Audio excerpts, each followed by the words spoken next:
জয় মা তারা। আমি অ্যাস্ট্রোলজার সুমিতা শাস্ত্রী। সৌভাগ্য জ্যোতিষান্তন্ত্রের তরফ থেকে সবাইকে স্বাগত জানিয়ে আজকের আলোচনা শুরু করছি। আজকের আলোচনা হচ্ছে একটি বশীকরণ টোটকা। এই বশীকরণ টোটকা আপনারা করবেন, প্রেমিক প্রেমিকা করতে পারেন, আপনার হাজব্যান্ড ওয়াইফের জন্য করতে পারেন।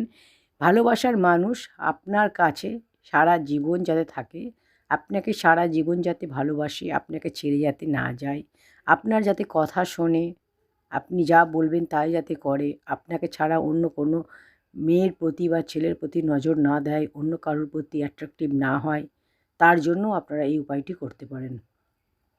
আপনি আপনার ভালোবাসার মানুষের থেকে যাতে আপনার ভালোবাসার মানুষ আপনার থেকে দূরে চলে না যায়, আপনাদের মধ্যে কোনো তৃতীয় ব্যক্তি যাতে না আসতে পারে, আপনার ভালোবাসার মানুষ আপনাকে ছেড়ে যাতে অন্য কারোর প্রতি মন না চলে যায়, এইসব কারণের জন্য আপনি এটা উপায়টি করতে পারেন, যাতে করে আপনার ভালোবাসার মানুষ চিরদিন আপনার হয়েই থেকে যায়। তো কী করবেন? একটা পান পাতা দিয়ে এই সলিড বশীকরণটি আপনি করুন। আপনার ভালোবাসার মানুষ আপনার প্রতি পাগল হয়ে যাবে। এই বশীকরণটা করতে হবে শনিবার দিন রাত 10টার পর করবেন। আপনি যাকে ভালোবাসেন, যাকে বশীকরণ করতে চান, সে শুধু আপনার হয়ে থাকুক, আপনার কথা শুনুক, আপনাকে আপনার খেয়াল রাখুক, সারা জীবন আপনার প্রতি যাতে কমিটেড থাকুক, সেই ব্যক্তির জন্য আপনি এই কাজটি করতে পারেন। কি করবেন? সেই ব্যক্তির নাম আপনি পান পাতার উপরে লিখবেন। তাহলে একটি পান পাতা নেবেন, শনিবার দিন করবেন, শুদ্ধ বস্ত্রে রাত্রিবেলা করবেন রাত 10টার পর। পান পাতাটা প্রথমে গঙ্গা জলে ধুয়ে নেবেন ভালো করে। ধুয়ে নিয়ে পান পাতার উপরে সোজা দিকটা, পান পাতার যে সোজা দিক যেটা, সেদিকটাতে আপনারা আপনার ভালোবাসা মানুষের নামটা লিখবেন। কী দিয়ে লিখবেন? সিঁদুর দিয়ে, লাল সিঁদুর দিয়ে, আর ময়ূরের পালক নেবেন। ময়ূরের পালক দিয়ে সিঁদুরটা দিয়ে আপনি নামটা লিখবেন। সিঁদুরটা আপনি তেল দিয়ে গুলে নেবেন, বা লাল কুমকুমও হতে পারে। সিঁদুর বা কুমকুম নেবেন, সেটা দিয়ে আপনি আপনার ভালোবাসার নাম লিখবেন ময়ূরের পালক দিয়ে। তারপর তাতে 5টি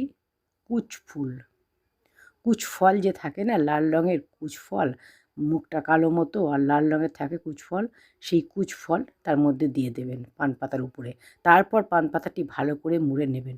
আর পানের যে বোঁটাটা হয়, সেই বোঁটাটা আপনারা কেটে নেবেন, বোঁটাটা ছিঁড়ে দেবেন, ভেঙে দেবেন।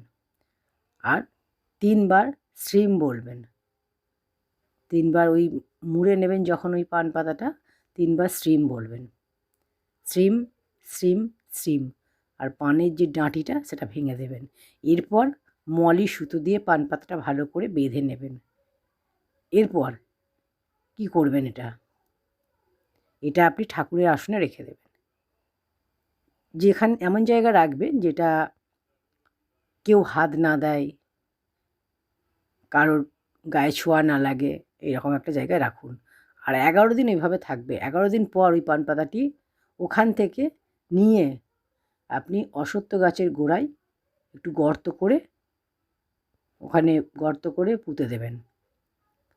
এই উপায়টি আপনারা করে দেখুন, দেখবেন খুব ভালো একটি উপায় ভালো একটি ফল পাবেন। ছোট্ট সরল উপায় আপনার জীবনকে পুরোপুরি বদলে দেবে। আপনার জীবনে অশুভ প্রভাব দূর করবে এবং আপনার জীবনটা পুরোপুরি বদলে দেবে। আপনার ভালোবাসার মানুষকে চিরদিনের জন্য আপনার কাছে এনে দেবে। আপনি যাকে ভালোবাসেন, যাকে চান, সেই ভালোবাসার মানুষ পুরোপুরি আপনার হয়ে থাকবে।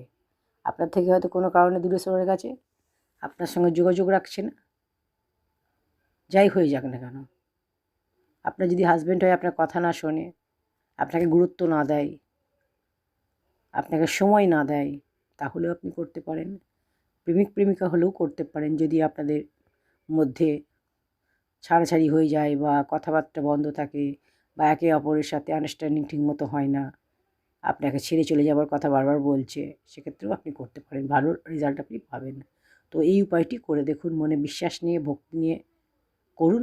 শুদ্ধ বস্ত্রে পিরিয়ড হলে এই ক্রিয়াটি মহিলারা করবেন না, শুদ্ধ বস্ত্রে অবশ্যই করবেন। ভিডিওটি করুন, অবশ্যই শুভ ফল পাবেন।